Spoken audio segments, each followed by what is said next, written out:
Hey guys, in today's video, we'll be reviewing the Jazwares Total Anime Shoto Todoroki.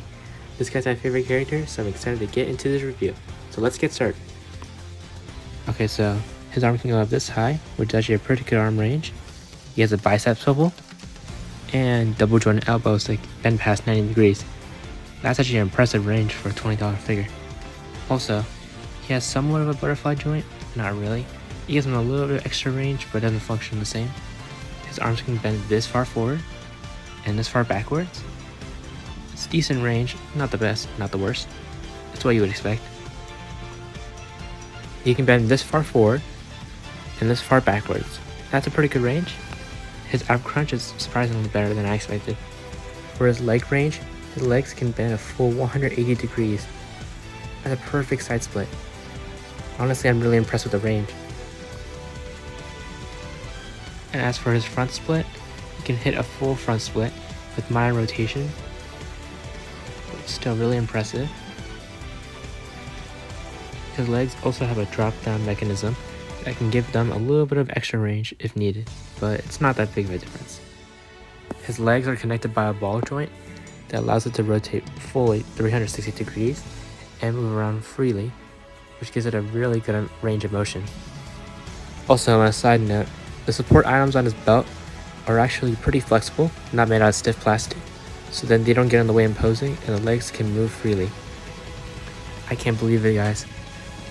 He has double jointed knees. A $20 figure has double jointed knees when a $60 plus figure like Sabo here doesn't. That's insane.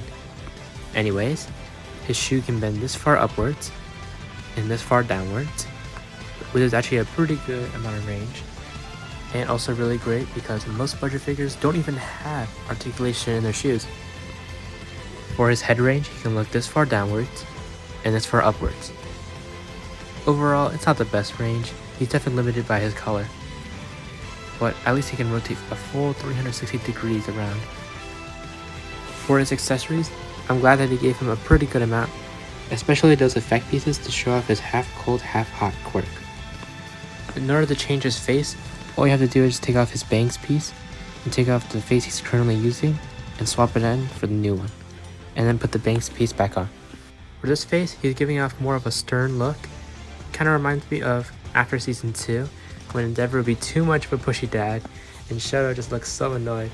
At first glance, it might look pretty similar to the face that he already came with in the box. However, this new face has him facing to the side instead of facing forward, and his pupils are less dilated. And the second faceplate he comes with is him in an angry state with gritted teeth. This one is definitely my favorite because it shows him the most emotion and is great for action scenes. So if you want to swap out his hands, all you have to do is just take them out, and note that the hands already have the peg plugged into them so that you don't have to detach those separately. These sets of hands are perfect for when Todoroki uses his ice quirk, and when you pose him with it, it looks great together.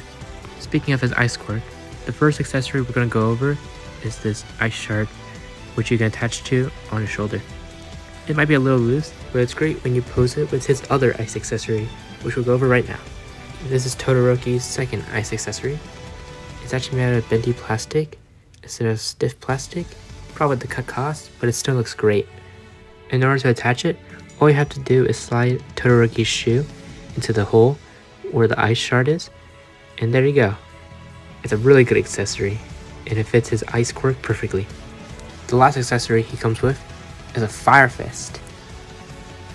Unfortunately, this is the only fire accessory he comes with, but all you have to do is plug his fist into the hole, and there you go.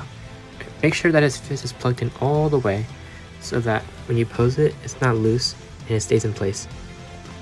Finally, here he is with all of his accessories. Overall, Jazwares did an amazing job of replicating all of his quirks into figure form.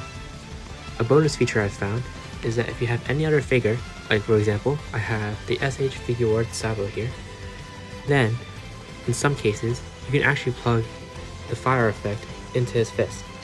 The fit might be a little tight, but I would recommend not putting it in all the way, even though it might be a little loose, so that you don't cause permanent damage on your figures.